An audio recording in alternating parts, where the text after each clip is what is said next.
Hey everyone, this is Jen and you're watching BPD Woman. On this channel, you will learn how to live more effectively with your borderline personality disorder. My goal is to share with you my wisdom, experience, knowledge, research, things I've learned along the way while heavily relying on skills such as DBT that was developed by Marsha Linehan, who also is a psychologist, a therapist, and someone who lives with the disorder. My goal is to help you reach your goals, whether they are in life, love, career, emotional stability. My goal is to help you realize your goals. While I'm not a therapist or psychologist, I can answer one question that none of those, well, at least most of those folks cannot, which is, what is it like to live with borderline personality disorder? And while those channels are great and they can offer you a wealth of knowledge and insight, and they've gone to school and they've done the PhD, while they have the PhD, they don't have the disorder. And that's where I can come in. This is a solution-based, positive approach to recovering from your borderline, which for me, that term means replacing maladaptive behaviors with more effective ones, reducing emotional lability, and other problematic behaviors. If you're a family member of someone who has BPD, or you're just interested in learning more and a positive, informed approach by someone who's lived and researched the disorder for the last 2 decades, you're also in the right place. And there's a playlist for you entitled Family Resources and Tools, vids just for you. So check that out. Okay, if that all sounds good, please hit subscribe and the bell below so you never miss a beat. I produce anywhere from 3 to 5 videos each week, all something new, drawing on my own personal experience. So let's get started. I thought of this today. I don't even know why I thought of this, because I'm not in contact with my parents, but I began, as I was driving around today, started to think about manipulative things that my parents or loved ones, people who say they might be loved ones, such as a boyfriend, but then they turn out to really not be supportive in the way that you need them to be. And so I started thinking of phrases that loved ones use to manipulate and deflect blame in an effort to exert control. So that's today's video. Phrases your loved ones say to manipulate you and to exert control. And I'm going to offer you 6 ways that you can respond effectively without losing your cool. That is, after all, the goal. And my goal is to help you get, forgive the lack of a better word, well, you know, more effective, moving away from your maladaptive behaviors. When you feel a sense of mastery and control, that builds on your self-esteem, and in turn, that helps you, encourages you to act more on those effective behaviors, and soon, before you know it, you are recovering from those behaviors. So let's get right to it. Let's answer a couple of questions. Why would someone who loves us want to manipulate us or deflect blame or exert control? And why would they do that instead of wanting to support us? Well, there are 2 reasons. And the first reason is, to me, the most obvious. If they were your main caretaker, especially if they are a parent, like a mother or a father, they may be manipulating you or saying things to deflect blame because they just simply do not or cannot admit their part in the development of your disorder. Their narrative is very strong. Generally speaking, it goes like something like this: I didn't do anything wrong. Those are your problems. You had a great childhood, etc. And so if they were your main caretaker, or they were someone that you were traumatized by growing up, let's say an uncle who abused you for a decade, or, you know, maybe it was just even like in a foster system. It could be any caretaker that's still in your life today. So a family member, a babysitter, whatever, a sister, a brother, a parent, grandparent. But if they were your main caretaker, you can almost certainly guarantee that they were one of the primary contributing factors of you developing borderline personality disorder. And there's a video that I've done, and I'll throw up a link, entitled How You Really Got Your BPD. And it's I think it's my longest video. But it explains, where developmentally personality disorders come from. And personality disorders develop just the same as personalities do in youth, and ages 0 to 4 are some of the most important ages for us, developmentally speaking. So if they are manipulating or exerting control, one of the obvious reasons to me is that they just simply do not want to admit their part in the development of your disorder. And later we'll talk about how doing so, if they did admit their part and they weren't invalidating you, right? So manipulating you, deflecting blame, exerting control, you can all lump those into the invalidation game that people like to play. If they are not simply admitting to what they've done, it could be very well that they just are not strong enough to look within themselves and to admit what they've done and make amends. 2, they know that they have a problem and they should make amends or seek help, but they simply aren't strong enough to do so, okay? The second reason why someone would want to manipulate you and not support you and say hurtful things is control, okay? Control, right? So obviously when we were growing up, of course they had control. We depended on them. We lived in their house, we used their money. Sometimes they could use that against us, right? Oh, well, if you want the car tonight, you'll have to do this, right? Well, if you don't get such and such grade in school, I'm afraid I'm going to have to, you're not going to be able to see your boyfriend anymore, right? So these were all sort of non-healthy ways of making us do things. And really what they are acts of control. So for instance, if you take their money, they're right. That's how they see things, right? If you live in their house, then you must do as they say. And I'm not talking about like a 10-year-old. I'm talking about, let's say you're in adulthood now. Let's say you're in your 1920s, early 20s, right? Control, right? So in denying you and manipulating you and deflecting blame and exerting control with phrases that I'm about to name here, they are able to keep control over the narrative. And so that narrative stems all the way back from day one, right? You had a great childhood. I've done nothing wrong. Why do you think that happened? Etc., right? If they were somehow to now admit their wrongdoing, or they were to validate you in some way and admit there were flawed parts of your childhood, then they would lose control over that narrative and their whole glass house would come crumbling down.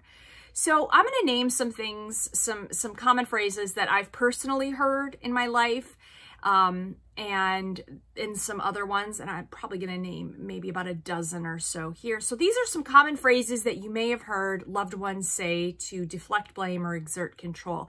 And keep in mind, a lot of these are going to sound like gaslighting, and there's a good reason for that. Gaslighting is directly related to invalidation, right? Like, what's invalidation? That didn't happen. You don't feel that way. Why do you think that? You got that totally wrong. Invalidation is just another word for gaslighting. So here are some common phrases that a loved one may have said to you or maybe still saying to you. And then we'll talk about 6 ways that you can combat that. Okay. You need help, right? I've heard that a lot. Ooh, tons. People love to say that one. Real helpful too, right? You need help. Okay. I don't have these kinds of problems with other people like I do with you.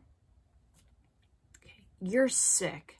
You're really sick. Have you heard that one? I've heard that one. You need help. You're sick. Okay. Here are some books and some articles that I think may be helpful to you so that you can stop acting so dysfunctional, right? That's a good one. My parents did that to me once. It was like some book, my asshole father, some book. It was like top 10 ways women ruin their lives. And so I gave a book to him called Toxic Parents by Susan Forward, which in the late 80s and early 90s was this huge book about toxic parents. Okay. Anyway, here are some books on how not to be so toxic. So that one's actually happened to me. Big one that I've heard, especially from my father. I'm sorry that you think that happened. Woo! Could you think of anything more invalidating than someone denying you a trauma that they've inflicted or that you've experienced? How could you ever forget a trauma like that? Being beat, being sexually abused, being in a car accident, living through a house fire, you know, being the victim of a violent crime, being the victim of emotional abuse. Those are things that you cannot forget, okay? So that's literally the definition of denying reality right there. Another followed up very closely, my father's second very famous and phrase that he loved to use was, I'm sorry that you feel that way. Now, you may even hear this at work or out in public, but when somebody says to you, I'm sorry that you feel that way, here's what they're really saying. Why do you feel like that? There's no reason you should feel like that. I didn't do anything wrong, but I'm sorry if you feel like in a tiff, right? So they're denying that there's actually something that you should be feeling. And two, they are denying any involvement whatsoever that they have done. So instead of saying, I'm sorry that I hurt your feelings, which would be a healthier reply, or, you know, I think we've had a misunderstanding. Can I help clarify? Can we talk about what happened? That would be another one. But I'm sorry you feel that way is very dismissive. Okay. Exerting control. Here's another one. What? I don't know what you're talking about. What are you talking about? That's a good one. I don't need to go to therapy. You're the one who's messed up. You need therapy. We're fine. I've heard that one. You're the only one who thinks like that. Okay. How come you're not like your sister or your brother? They don't have any problems. Now, I'm an only child, so I never grew up in that dynamic. But if, you know, those of you with siblings weigh in, if you've ever heard that from your parents, how come you're not like your brother or sister, right? That constant comparison. What? You had a great childhood. We gave you everything that you needed, right? Telling you had a great childhood when you didn't. Yes, thank you. You provided the things that you were required to provide me by law. That doesn't mean I had a great childhood. Okay. Your upbringing was a lot better than my upbringing. Stop complaining so much. That's one, right? If you feel this way, or you keep saying these things or bringing this up over and over, I am going to cut you off. I'm going to stop paying for your tuition. You're going to be out on the street. I'm going to take back my car, right? Okay. I'm not going to babysit your kids anymore, right? So if you don't do something that they want to do, they're going to, you know, have retribution on you. Okay. And here's the final phrase I thought of. Here we go again. It's always about you. Okay. So those are some common.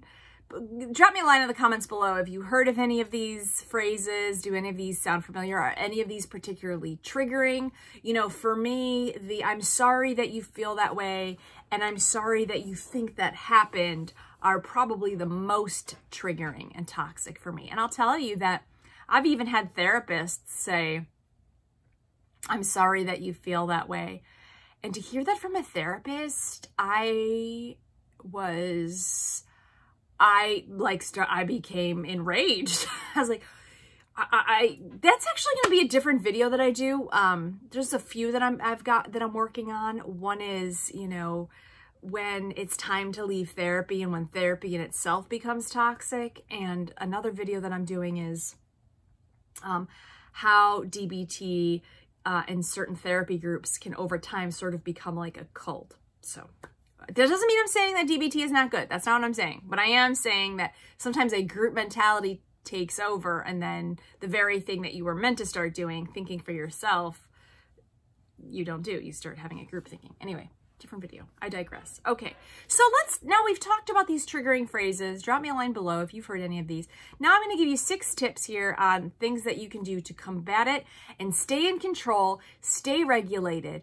Keeping yourself safe is my main goal for you, right? So in any situation, again, you'll have to ask yourself, what do I want out of this situation? What am I feeling? And what is the most effective way to go about solving the situation? Okay, so the first tip here is not something that you may be able to do right now. And it wasn't something that I was able to do until I was in really with some solidarity, probably in my mid to late 20s and early 30s. The first thing that I recommend you doing is to cut those people out. And I've done another video, why I don't talk to my parents. Check it out. And I am talking about no mail, no email, no texting, no phone calls, no visiting, no Zoom. My people don't even know where I live, okay? They probably know what state I live in, but they don't know where I live, right? Why is this so important to me? Well, let me put it to you this way. If you were trying to quit alcohol or drugs or whatever, would you keep a stocked bar in your house? If you were trying to get off heroin, would you keep syringes stocked up in your bathroom, right?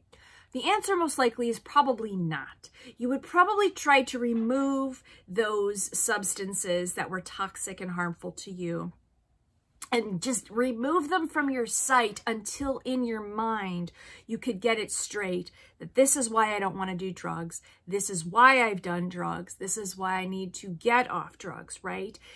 When I gave up alcohol and drugs, which was a process in of itself, and I gave up those behaviors and I developed effective coping strategies that were not harmful to me, the first thing that they tell you is get those substances out of your house, right? You are not going to get them out of your house and realize why you abuse them and realize when you use them as triggers and replace them with healthy coping mechanisms all in one day. It's not one go. It's a staggered timeline, right? And the first thing is just get it out of your house. So the alcohol or the drugs in this analogy is akin to your parents. So you, or your, whoever these loved ones are, you want them out, okay? You want to get that toxicity.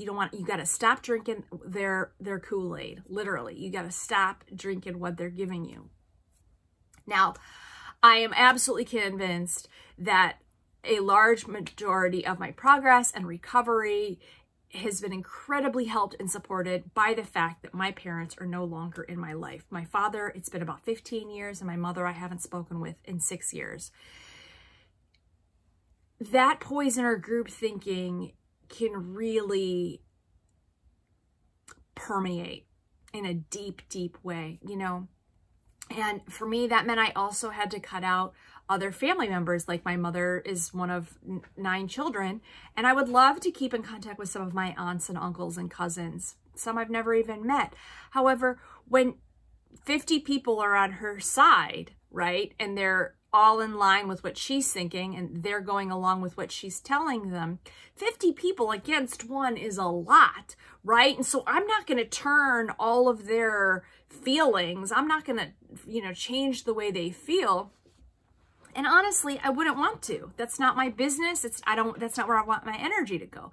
So instead of trying to get those 50 people to believe you, you got to get 50 people of your own, okay? Second tip. I understand also that having your parents not in your life, or the family members or the people that may be toxic, it could even be a boss right now, that's invalidating you and exerting control. It may not be actually physically possible for you to cut them out, or financially possible. You know, we all go through none of us leave the house. I mean, if you do, if you've left the house with a lot of money under your belt, congratulations. But not many of us leave the house and are financially independent. I mean, I relied on my parents till my mid-20s for certain things. And then after that, you know, for other things.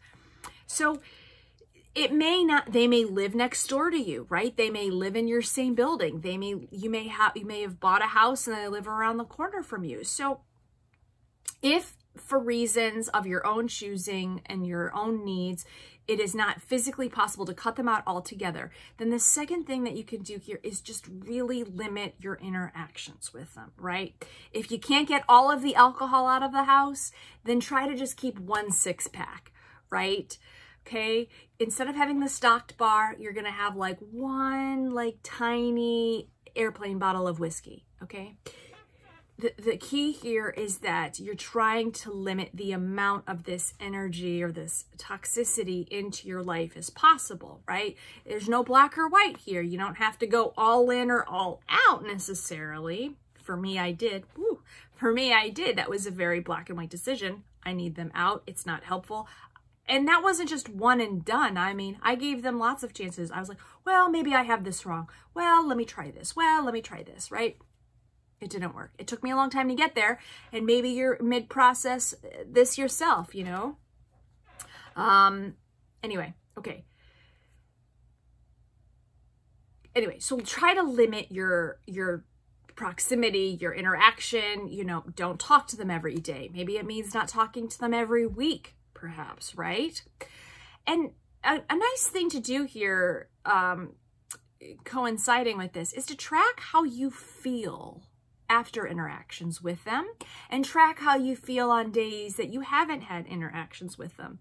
You know, if you've spent time with them and then you come home and you're crying, or you're having a panic attack, or you feel dysregulated, or you want to harm yourself, ask yourself, could this be related to this interaction with my parents or my loved ones, right? Remind yourself that the mind will play tricks, but the body seldom lies. The mind will play tricks, but the body seldom lies. So what does that mean?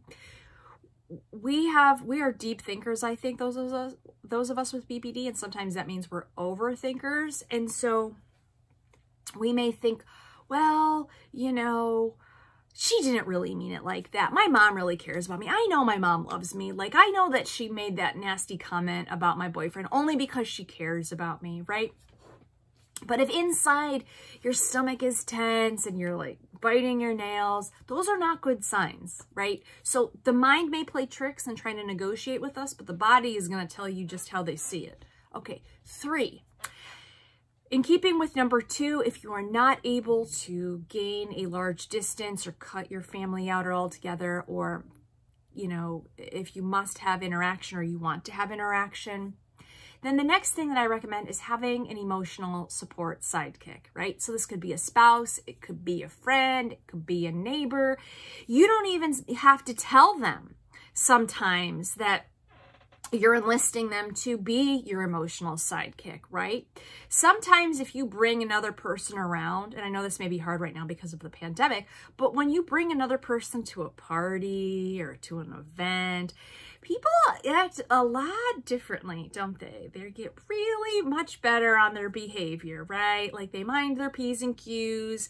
They may not be so apt to insult you. Now, in my case, my father would call me a cunt, like in front of my friends. He's a ripe old piece of shit. Okay, there's no love. Ugh, yuck. Anyway, but sometimes that would work, right? Like sometimes if I had a couple of people, like he would, you know, he'd have on his stage face, right? And so he would act a little bit better. If the person is closer to you, perhaps you can cue them in, right? You can be like, hey, listen, could you come to me to my family's Christmas party? I'm just having a really hard time coping with them right now. It would help me if you were there, right? And so then that gives you somebody that's on your team, right? On Team Jen or Team, you know, whoever, that they can bounce off you. And if they leave not supporting you, then you need a different sidekick. But I want you to also remember that be mindful of how much you rely or use this person or expose this person to your family. You know, you don't want to get them to weighed down in toxic energy. You don't want them to be abused by your family. You also want to make sure that you are not going to them all of the time for your support needs, right? You try to make sure that they're not becoming your favorite person. This is why we have different friends and different support networks. If you have a therapist, think of your therapist as an emotional sidekick, okay? That's number 3. Number 4, now I'm going to give you some phrases that are helpful and can build mastery. So when you hear some of these comments like, I'm sorry that you feel that way. Well, that never happened. You know, well, if you do this, I'm going to cut you off financially. I'm going to give you some things that you can use to retort and things that will give you control. And sometimes they'll even turn the tables. Now, we're not trying to play a one-upmanship. What we are trying to do is salvage our self-respect, make ourselves feel validated, and let other people know that the gaslighting game is coming to a close. Okay, so you'll see that some of these things are phrases and some of these are questions. Questions are very powerful. Why? Because a question enlists from the other person a platform of which to defend their argument, right? So if your mother says you had a great childhood, but you know that she beat you, you may say, well, that's really interesting. Would you consider me being beaten as a child part of having a great upbringing? Now, they probably walk away. And if they did walk away, good. Consider yourself the winner in that conversation. It's not really about one-upmanship, but it is about reclaiming your validity. No, this did happen. Yes, you did beat me. No, that's not okay. Okay. All right. Here are some phrases and questions that you can use to take back some of the conversation, protect yourself, and build mastery. Okay, that's an interesting point of view. Could you please elaborate with facts? Okay, here's another one. I see. Now, how did you come to that conclusion? That's another one. Okay, here's another one. Yes, I can understand that's your point of view, but that's not my point of view. All right. And that one, you're even actually validating the other person, but you're also telling them that you validate what you think, which is far more important. Okay. I know that you don't see it that way, but I do, and that's good enough for me. Right? Here's another phrase. How I think and feel is completely valid. Here's a follow-up. How I think and feel is completely valid, even if you were unwilling to validate me. All right. Okay. I know in my mind and reality that this did happen, even though if you are choosing to deny it. Okay. Or not admit it. Here's another question. Is it more important for you to be right than to comfort me right now? Right. Or another question would be, is it more important for you to be right than for how I feel? Okay. Here's one last one. Why is it so important to you that you continually deny my thoughts, feelings, and preferences? Okay. So questions are very powerful. Be prepared that you will be stonewalled. Be prepared that they will leave the conversation. That's okay. You've prepared yourself that will happen. And also remember that if they don't reply with a thoughtful answer, if they just stonewall or gaslight, or even better, another tactic is they like to change the situation, or perhaps they'll go back into one of their favorite phrases like, here we go again, here go with your questions. Okay. What you can do in that moment is just remind yourself that you are sticking true to you. These phrases are not really meant to get them to engage in a conversation with you. What they are meant to do is disarm them, to let them know that they can no longer invalidate you and or exert control. That's what this is about. And if they do reply, well, please let me know how that goes. Usually they just word salad and turn that around. Okay, number 5 is give an ultimatum or set boundaries if a behavior, phrase, something does not improve. For instance, okay, Mom, if you keep criticizing me every time I come over for dinner, then I'm not going to come over for dinner anymore. Okay. Let's see, what's another one? Okay, this is one I actually gave to one of my parents. If you're not willing to admit that you beat me and my mom growing up as a child, then I don't see how we can have any further contact. And that's one that I've stuck to for the last 15 years. Okay. Setting boundaries. Again, this is more helpful probably going back to number 2 if you cannot totally cut off your contact with these loved ones, or if you cannot maintain a large distance of proximity, then setting boundaries, again, these are all designed for you. They're not meant as a punishment. Now, be prepared that they will most likely sometimes use these boundaries as a way to, you know, turn themselves into the victim, right? You're setting a boundary, but they're going to use that to their advantage and be like, oh, you're punishing me. Oh, I can't believe you're not. How could you not come over and see your dad? He's really ill right now. Like, how could you do this? Right? Like, it's your fault. It's not. Okay. Number 6 then is finally stick to these boundaries. You've made a boundary and now you need to stick to it and stick to it. And if you need help, go back to number 3, use your emotional sidekick, right? If you don't stick to your boundaries, I mean, it's just like with a kid, right? Or with a dog, right? If you're training a dog and you say, sit, you sit. But if you don't have the patience as a trainer of your dog, and, you know, you don't make them sit through the follow through, and if you don't release them, and if instead you just, you know, you say sit, but they're just running all around and you still give them the treat, you have no control. You have no control and you have no boundaries, and your dog knows that, right? So sticking to boundaries gives you mastery, makes you feel more in control, right? It cuts down on your impulsivity, but also it lets other people know, oh, she's not messing around. Now, I want you to keep in mind in all of these 6 tips that likely this is not going to change much of who your family members are, and particularly your parents.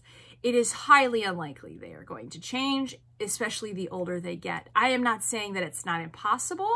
I am not saying I haven't seen parents go to therapy.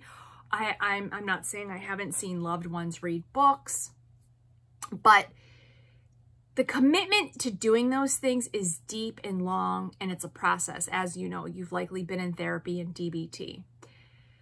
So oftentimes what I've seen is, right, like someone going to therapy just to appease the other person, to kind of get them off their back, right? Okay, I'll go to marriage counseling as long as it makes you happy, right? But they're not truly going for the right reasons, which is to work on the marriage, you know? And if they're not going for the right reasons, then they likely don't think that there's anything wrong with them. So it's not really going to invoke change. What these tips are for is to help you keep boundaries and to empower yourself to learn to validate yourself more, and to take yourself out of exerting manipulative conversations and controls, and to recognize them also when you meet other people. I mean, it's highly likely that it's very likely that without a lot of in-depth introspection, you are likely to seek out friends, partners, coworkers, bosses. You will likely be attracted to the kinds of people that you grew up with. That's just how it works. That's human nature. So I'm not saying that parents cannot go to therapy. If they do, that's great. If they make amends with you, that's awesome. If they've admitted to you what they've done, that's awesome. I mean, I've heard of it. I haven't seen it with my parents. So anyway, this is Jen, and you've been watching BPD Woman. I meant to say this has been BP Woman. Hello. You have been watching BPD Woman. My name is Jen. Thanks so much for tuning in. Please consider subscribing, liking, sharing. Leave your thoughts and comments in the section below. And until I see you next time, in everything that you do, please be effective. Bye-bye.